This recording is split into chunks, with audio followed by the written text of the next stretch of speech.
There is no place on Earth quite like it. Here, the astonishing is commonplace. Turtles strike like snakes. And tarantulas share their homes with tiny frogs. This is a realm both beautiful and brutal, where adaptation is the key to survival. This is the wild Amazon.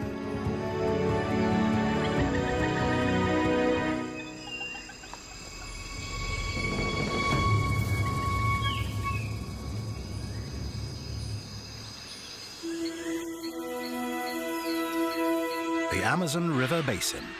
By any measure, it's one of the greatest natural habitats on Earth. The world's largest rainforest is watered by the world's mightiest river. It's home to the greatest diversity of living things anywhere. And dozens are still discovered every year.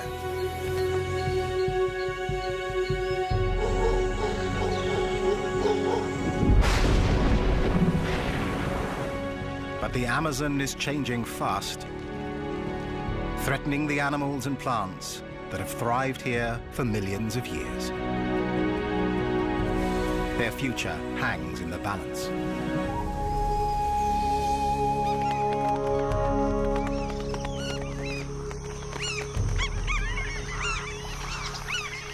Black caiman are among the Amazon's most ancient inhabitants. These living fossils have remained almost unchanged since the time of dinosaurs.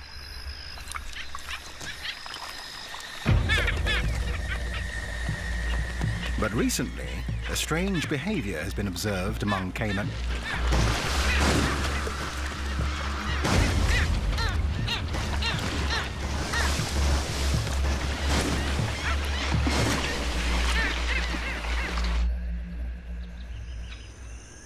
It happens during the dry season. Between June and October, when rain falls only a few days a month, giving the Amazon a chance to dry out. River levels drop, leaving shallow pools along the edges of waterways. The black caiman are quick to seize the opportunity. Birds take notice too.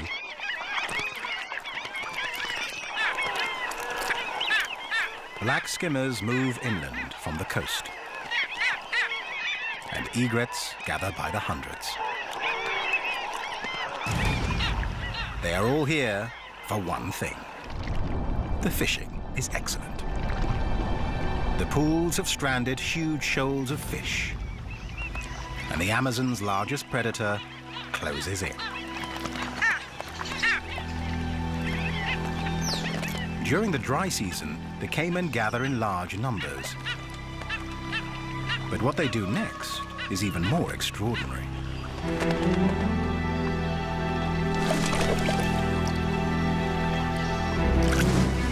This strange behavior is still not fully understood.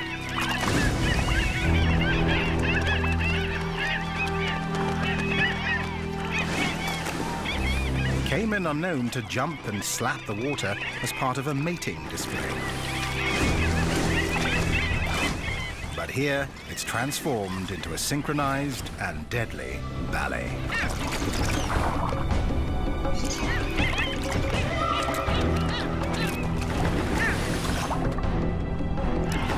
The caiman appear to be working in a pack to round up their prey.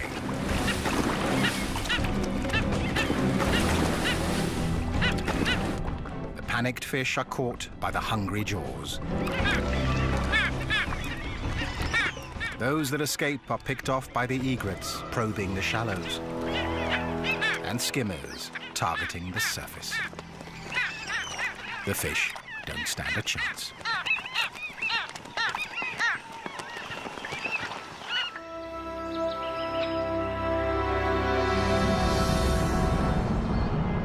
The Amazon basin dominates the northern half of South America, stretching over 400 million hectares. Weaving through this hothouse of weird and wonderful life is the Amazon River itself, flowing for more than 6,000 kilometers.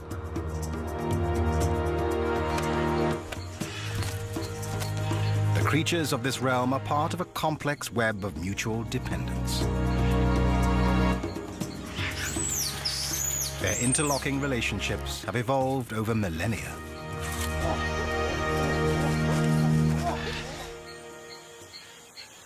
One of the strangest and most mysterious involves a very small frog and a very large spider. It is behavior rarely seen before. This dotted humming frog lives on the forest floor, a dangerous place, full of potential predators, including this burrowing tarantula spider. This nocturnal hunter, with a leg span of up to 16 centimeters, can easily catch mice and even small birds. It kills by injecting its prey with venom.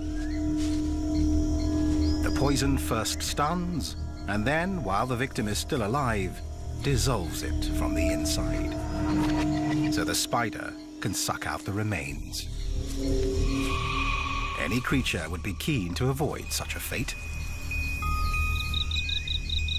It seems the little dotted humming frog has made a fatal error in its choice of refuge. A tarantula's lair is a potential death trap, especially one filled with hungry babies.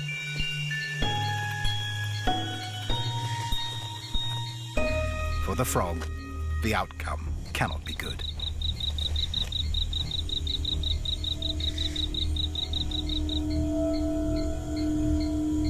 Once it's within range, the spider will pounce and inject its deadly dose of venom.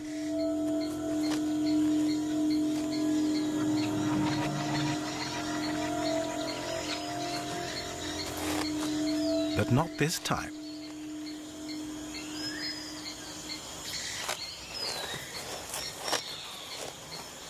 Hairs on the spider's legs allow her to detect chemicals on the frog's skin.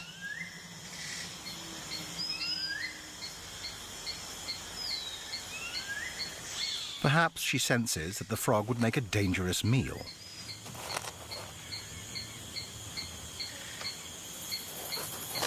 So why welcome it into her burrow?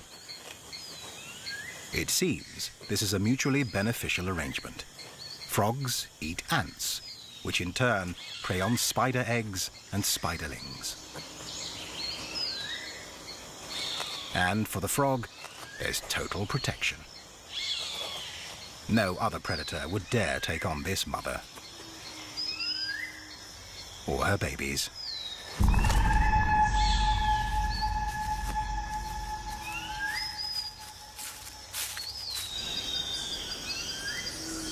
Nearby, another remarkable story of cooperation and adaptation is unfolding.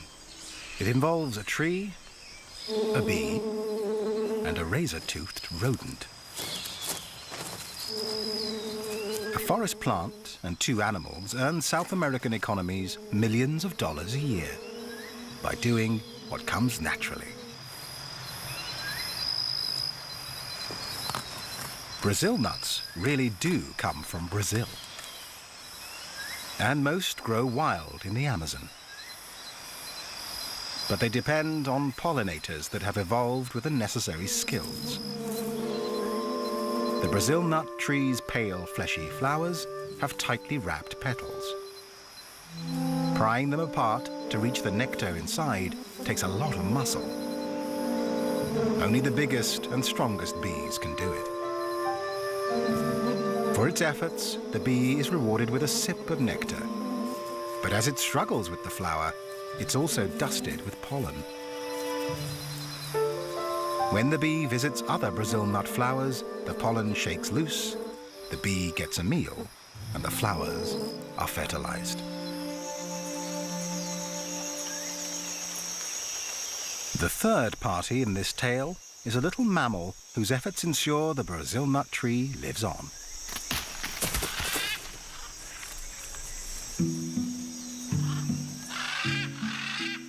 An agouti is one of the few creatures in the rainforest with strong enough teeth to break the outer shell of the seed pod.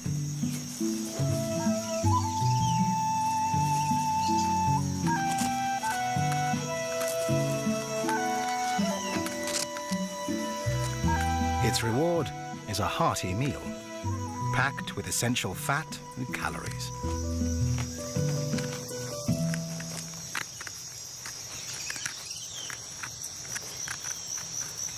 A single pod can contain up to 25 nuts, way too many for the agouti to eat in one meal.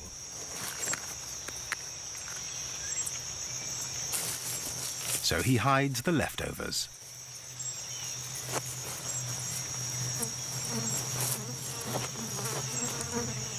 The agouti buries his treasure all over the forest.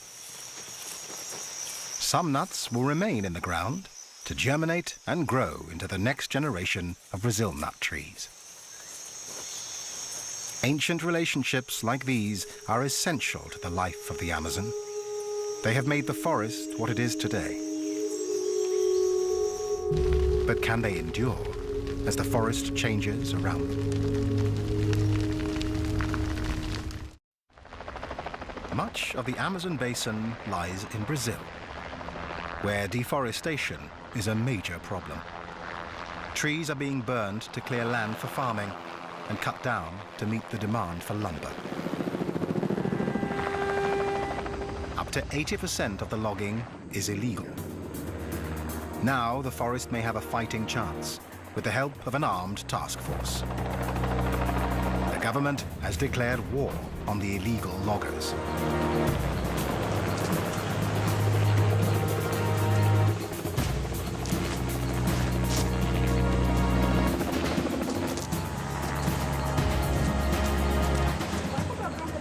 But protecting an area larger than India is almost impossible.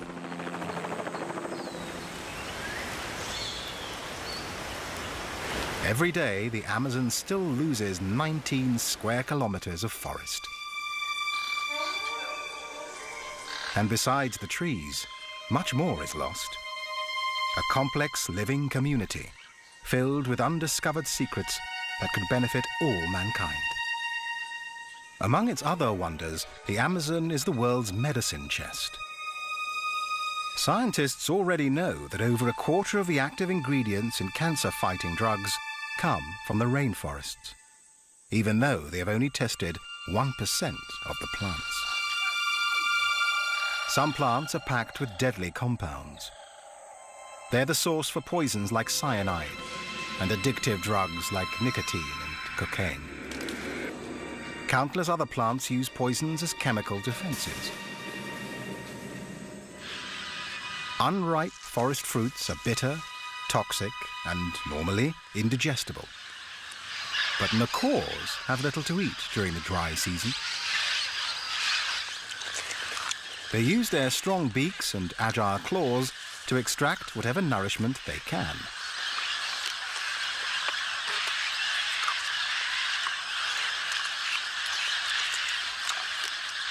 And then have to deal with a belly full of toxic plant matter.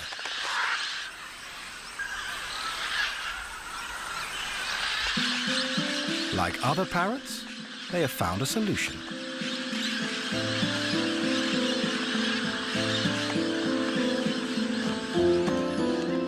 At this time of year, parrots will travel more than 15 kilometers every 2 or 3 days to a particular bend in the river.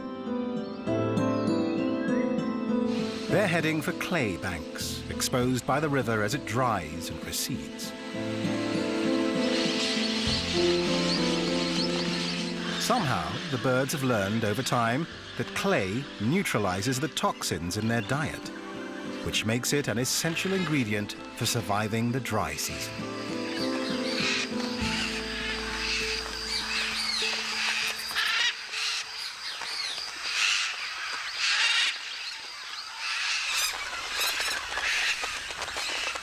the cliffs also provide the perfect place to meet and greet others of their kind.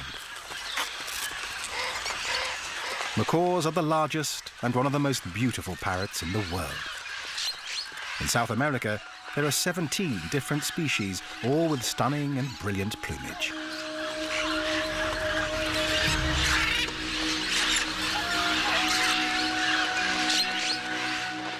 Highly intelligent and extremely sociable, they travel together in large flocks as they search for food.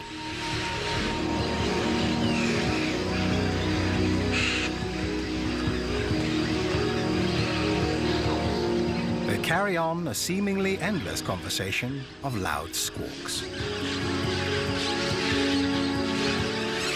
Socializing is more than a way to pass the time. It's a chance to find a mate.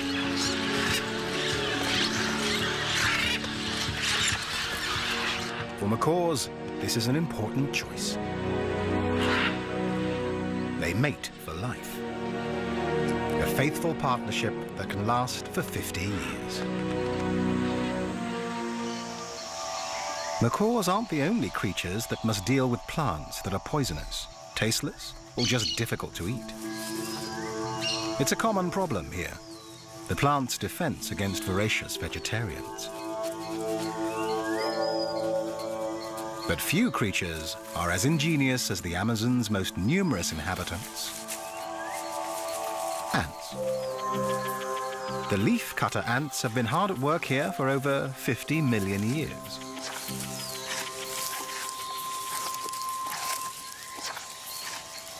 An ant carefully measures out a portion of leaf using her leg span as a guide. Then she removes the piece using jaws that vibrate 1,000 times a second.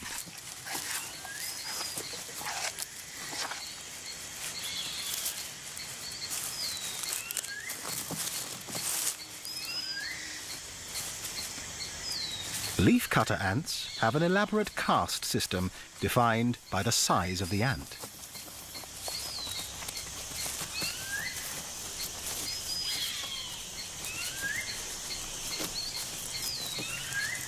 The largest are the soldiers, who stand ready to defend the long lines of medium-sized foragers as they carry the leaf sections back to the nest.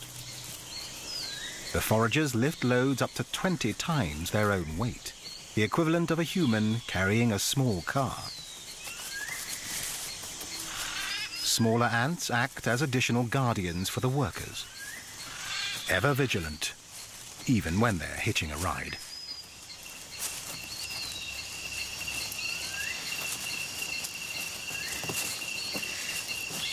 The leafcutter's underground nest can measure over 15 meters in diameter and be up to 5 meters deep. It's home to up to 8 million individuals. What happens inside is extraordinary. Within the nest, leaf portions are handed over to the smallest caste, the gardeners. They chew the leaves into a sticky mass and store it in special chambers.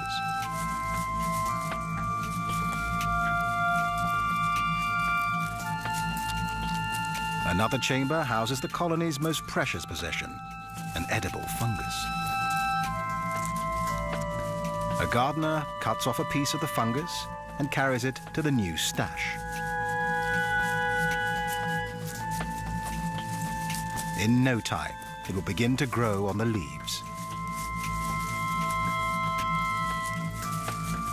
It's this fungus, not the leaves, that feeds the ants. And they cultivate it as carefully as any human gardeners. It's an amazing adaptation, one that has taken millions of years to perfect.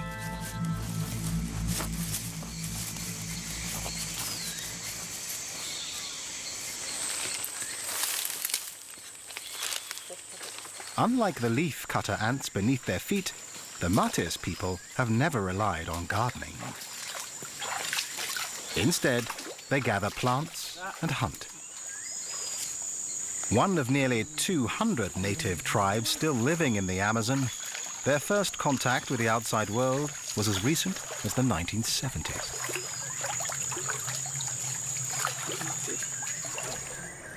Since then, an estimated third of their population have been wiped out by Western diseases. And the survivors now live in the protection of a national park.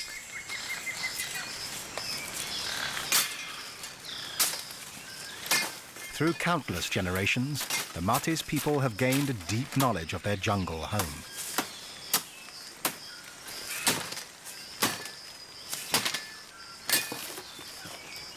They understand how to make use of the poisonous plants around them. The bark of a liana is essential to their survival.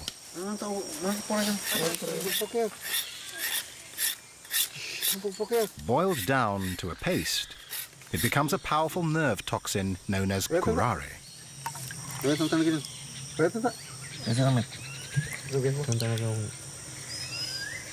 Curare can act in seconds, paralyzing chest muscles and suffocating victims to death. For the Matis, it makes a perfect weapon for catching the fast and nimble monkeys whose meat they prize.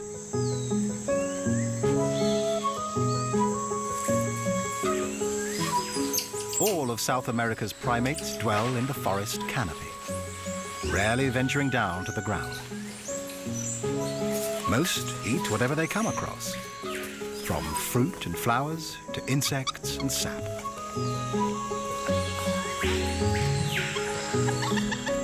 In Brazil alone, there are over 100 different kinds of monkey, more than any other region in the world.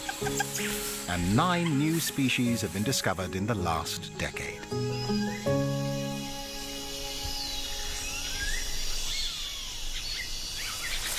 Common squirrel monkeys are one of the most successful. They're found throughout the Amazon.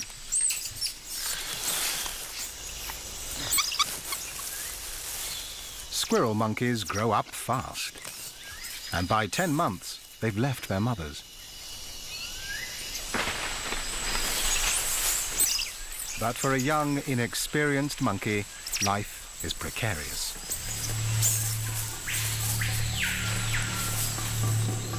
There is danger lurking in the forest.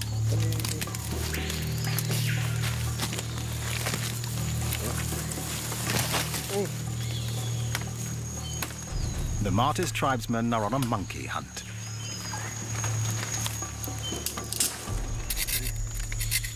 They've already prepared the tips of their arrows with curare.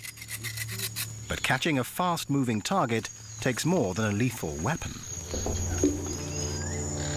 So they turn once more to the forest plants to gain an advantage.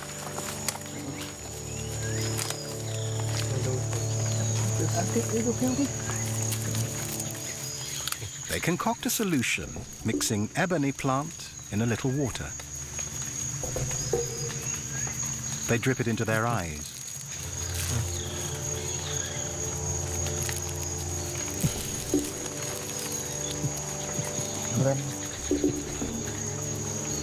The procedure is excruciatingly painful.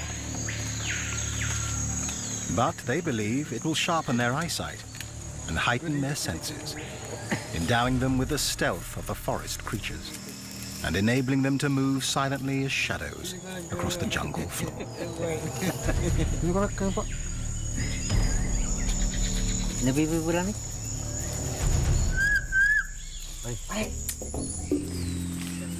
Armed and ready, they head into the forest.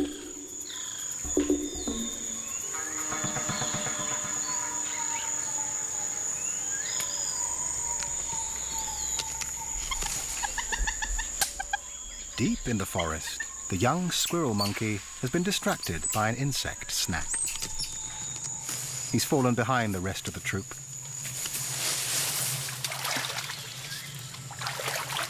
Below him, a predator stalks.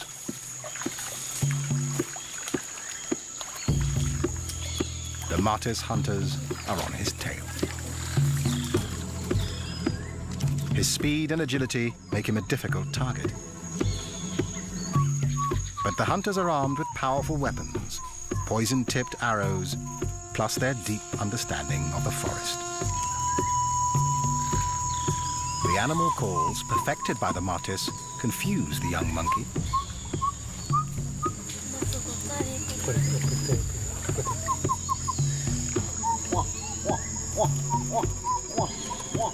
He's naturally inquisitive and moves closer to the calls. A fatal mistake.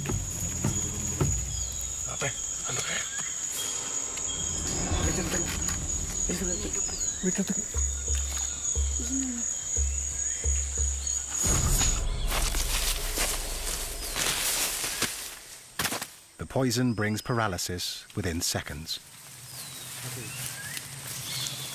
Life in the Amazon is tough, but the forest provides for all its inhabitants once they master its secrets. But most of the creatures they share the forest with have been here much longer. One of the weirdest has lived here for 3 million years. It lumbers through the undergrowth, a 1-meter-high plant eater, a close relative of the rhino and the horse, with a snout like an elephant's trunk. This is the tapir. It's well equipped for a life of browsing. At over 200 kilos, he's the Amazon's largest herbivore, with a nose finely tuned for sniffing out edible plants. Essential when many of the forest plants tend to be tough, toxic, or low in calories. Spending hours wandering through this hostile environment in search of food is hard work for a heavy tapir. But it has to eat huge quantities to produce enough energy to survive.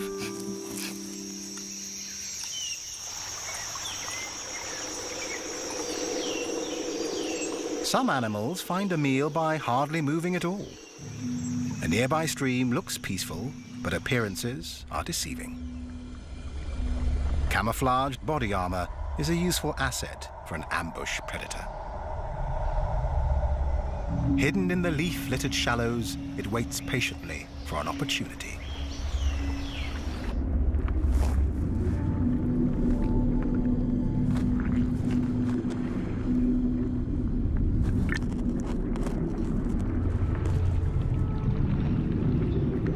The mata-mata turtle. This bizarre creature has been polishing its deadly tactics for millennia. Its name, mata-mata, simply means kill. It remains motionless. But as a reptile, it must breathe air.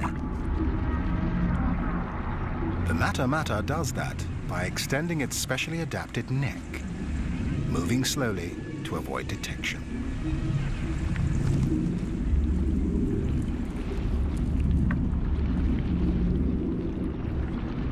And using its snout as a snorkel.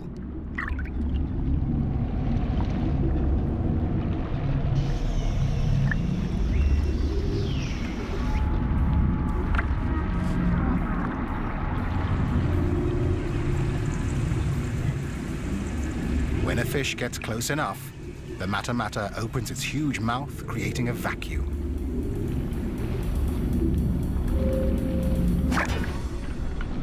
And sucks in its victim faster than the blink of a human eye.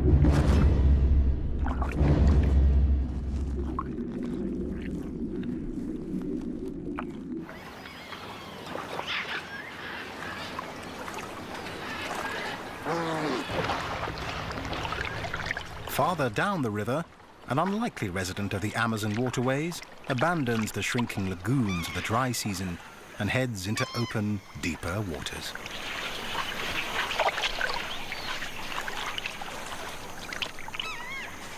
This is a male Amazon river dolphin.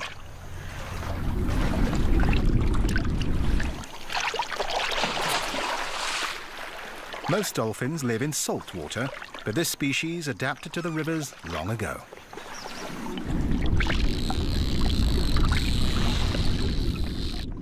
Now the entire basin is his playground.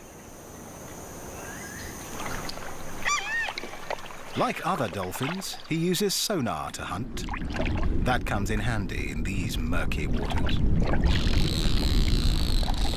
But unlike his marine cousins, unfused bones in his neck make it much more flexible. A crucial adaptation when he hunts in smaller rivers, often choked with tangled vegetation and tree roots. Males and females stay apart for most of the year. But now, at the height of the dry season, this dolphin has come to a wide stretch of water, looking for a mate. When he finds a promising female, he begins a strange courtship dance. The male tosses a piece of driftwood around, perhaps to attract the female's attention.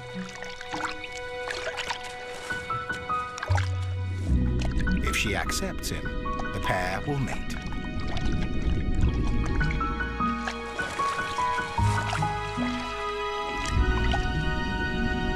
The female will move into small lakes and lagoons nearby. Quieter backwaters that will provide food and shelter as she awaits the arrival of her single calf.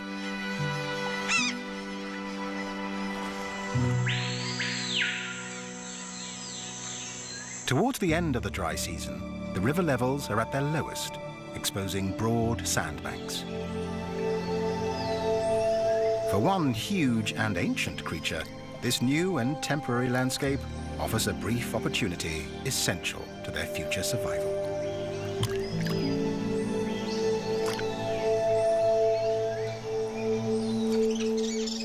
Female giant Amazon river turtles are on the move. They're powerful swimmers and may travel great distances. The females come to the same stretches of the river year after year. They search for the highest spots on the beaches to lay their eggs.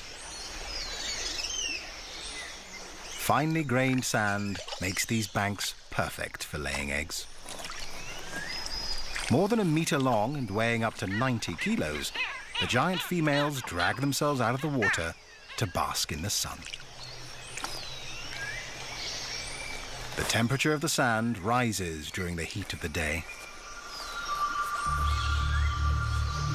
The hot sand will act like an incubator, speeding up the growth of the eggs. But it's dangerous.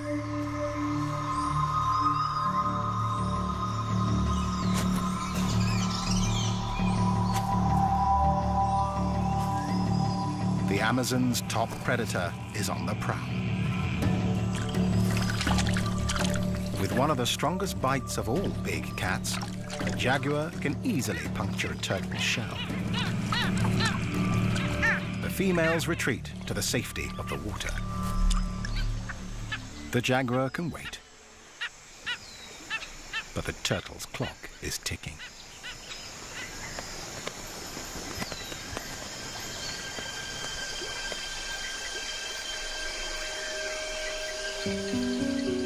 Under cover of darkness, one turtle seizes her moment.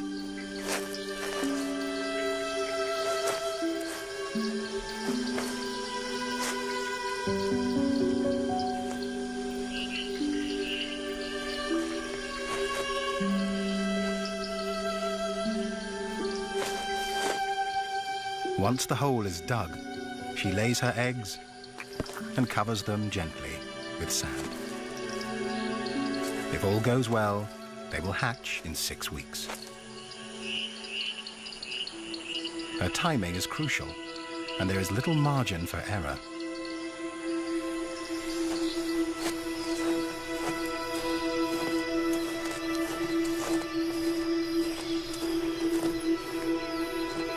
In a few weeks, the rains will return and the beaches will be washed away. The precious eggs must hatch before then.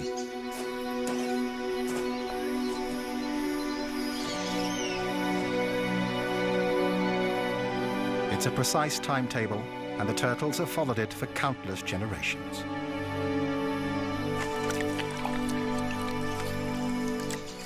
But the climate is changing here, as it is elsewhere around the globe. If weather patterns shift before the turtles have a chance to adapt, they could be doomed to extinction.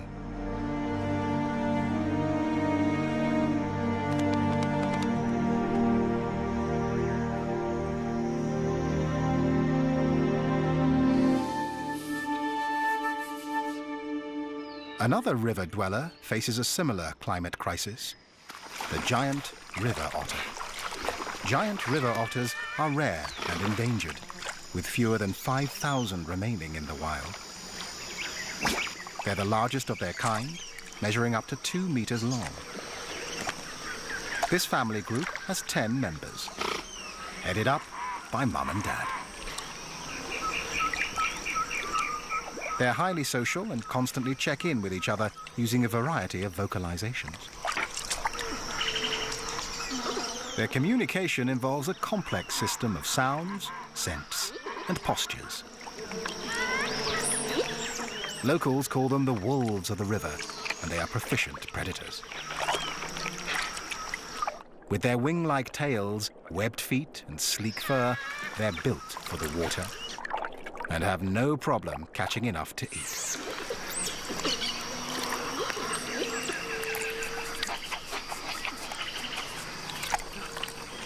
Each otter feeds on up to 4 kilos of fish a day. Every year at the start of the dry season, the mother otter relies on river levels falling to expose patches of dry land where she can make her den.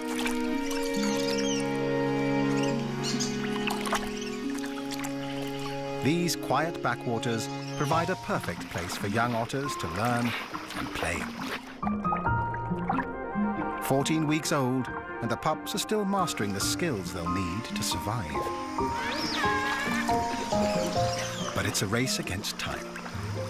The rains are about to return, and the den will flood.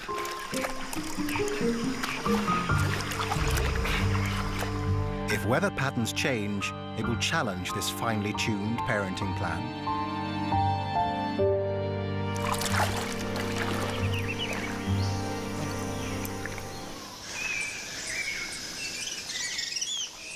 One creature may be better equipped to deal with climate change. It's the world's largest freshwater fish.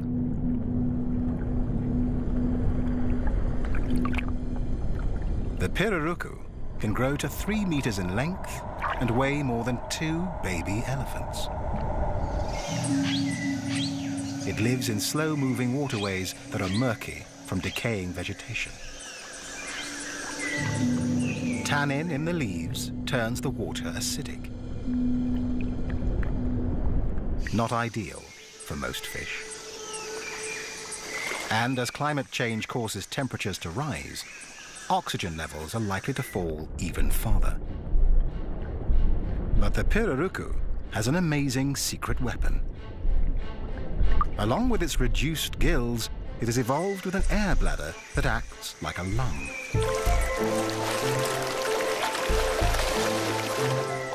The pirarucu rises to the surface for a gulp of air, taking in oxygen through its mouth. It is uniquely adapted to exploit areas avoided by other large fish. And the low oxygen levels render its smaller neighbors sluggish, making them easy targets.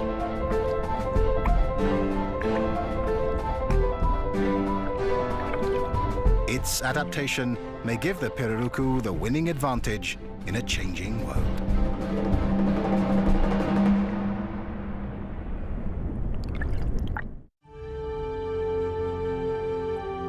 Logging in the Amazon is turning stretches of forest into islands of isolated vegetation. Every species will have to be able to move or adapt in order to survive. And not all creatures are mobile. This pale-throated sloth prefers the security of the canopy and only comes to the ground once a week to defecate. When he does, he's limited to a crawl.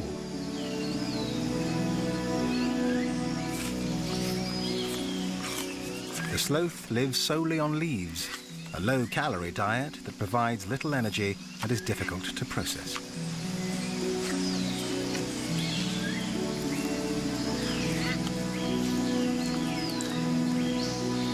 So he spends up to 18 hours a day resting and digesting.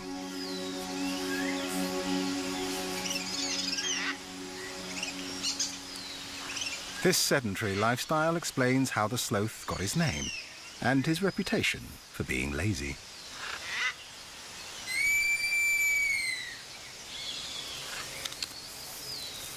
Only the calls of a nearby female get him moving.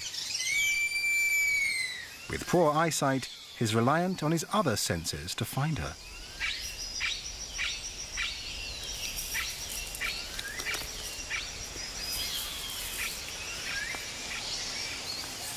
Her lichen-covered fur makes her even harder to spot among the branches. It's also a cozy bed for her 3-month-old baby boy.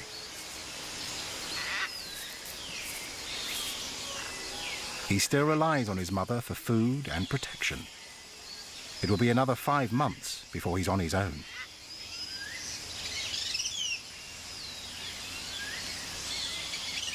But she's ready to mate again.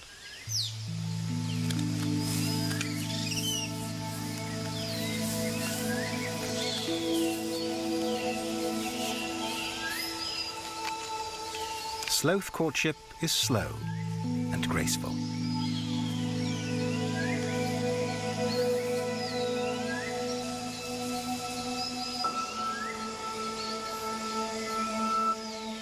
But she may reject him with her baby still around.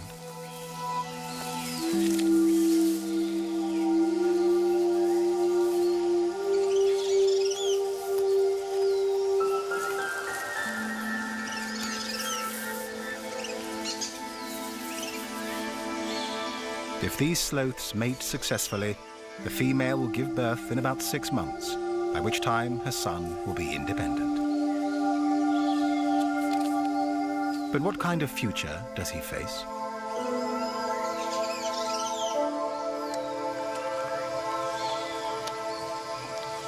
The sloth's home in the forest canopy is an uncertain refuge.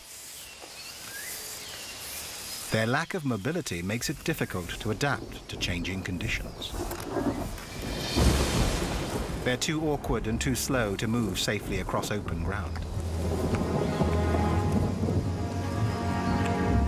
As the forest becomes more fragmented, they could be doomed to extinction.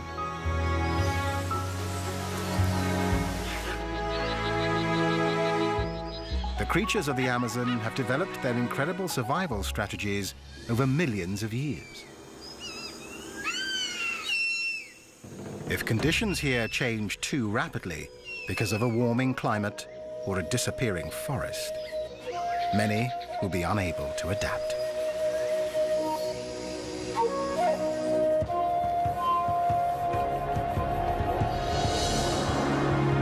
This time, they're fortunate, and the rains are arriving on time. As a new season begins, the waters rise again. Plants and animals will adjust to the change, just as they always have. Here, resilience has always been rewarded with survival.